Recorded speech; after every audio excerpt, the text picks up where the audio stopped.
Two of my favorite toners are almost empty. Look at the salicylic acid and the glycolic toner.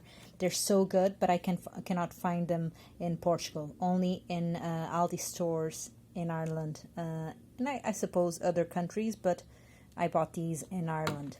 They're so good. This one has glycolic acid, glycerin, betaine, allantoin, witch hazel, a little bit of perfume, aloe, ginseng.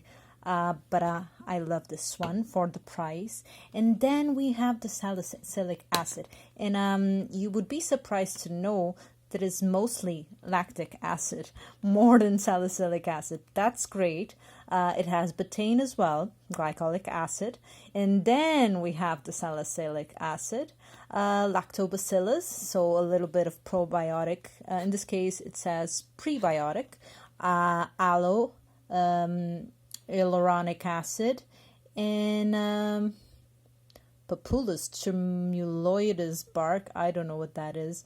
But that's great. I prefer this one to the other one, but they're just fine. If you know of a replacement for these that I can get in Portugal, I would appreciate if you comment below.